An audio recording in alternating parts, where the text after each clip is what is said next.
Заманыбыздын дагы бир жаңылыгы жасалма интеллект деген көрүнүш. Жасалма интеллект эми адамдын ордуна ойлонуп, адамдын өзүн алмаштырып коет десе, бирөөлөр анын жардамы аркылуу прогрессти ылдамдатуу менен адам баласынын турмушун жеңилдетсе болот дешет. Кыскасы, анын жактоочулары да, каршылаштары да бар. Жасалма интеллект боюнча маалымат берген журналист чыныгы жашоодо барбы, жокпу билбейбиз. Виртуалдуу кабарчыны сунуштаган кызмат кыргыз тилин тааныбагандыктан биз даяр үндү кошуп көрдүк. Бул процесс жасалма интеллектинин жардамы менен ишке ашты. Деги эле жасалма интеллект деген эмне?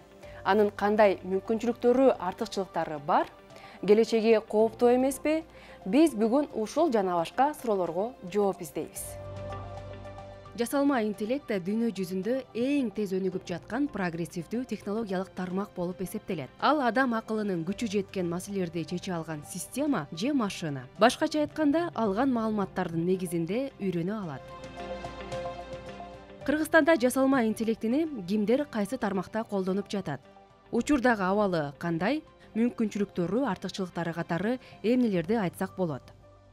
Мурда биз 1 жыл жасаган долбоорду жасалма интеллект менен 2-3 айдын ичинде жасап койсок болот. Бул келе жаткан мүмкүнчүлүк. Дүйнөдөн артта калбай, бүгүнкү күндө биз эң алдыңкы кадамдарга барыш керекпиз. Мисалы үчүн тарыхты карасак, бүт мамлекеттерде индустриалдык революция, көп нерселер болду. Алар бизден алдыга жылышты. Өтө алдыга жылышты. Кээ мамлекеттер биз аларга 50-60 жылдай жеткен жолубуз бар.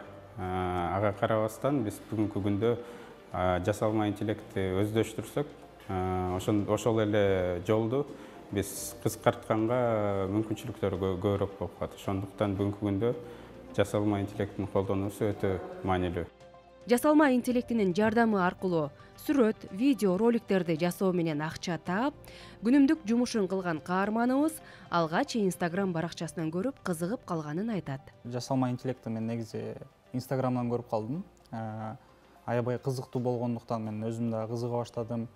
Анын үйрөнө баштадым жай-жайдан. Анан эң биринчи роликтерди жасай баштадым. Бул короткий 10 секундтук, 15 секундтук видео монтаж кылыпчы. Анан ушундай болуп калды, мен көп кылып баштаган эртеден кечке чейин үйрөнгөн үчүн жакшы эмелерге, результаттарга жетип калдым. Анан мага Казакстандан режиссер жазып калды. Казак Эргазы деген бала. Чогуу бир проект кылбайлы, бир сериалга титр керек депчи. Ошол титрыны жасадым, азыр ошону көргөзсөм болот да.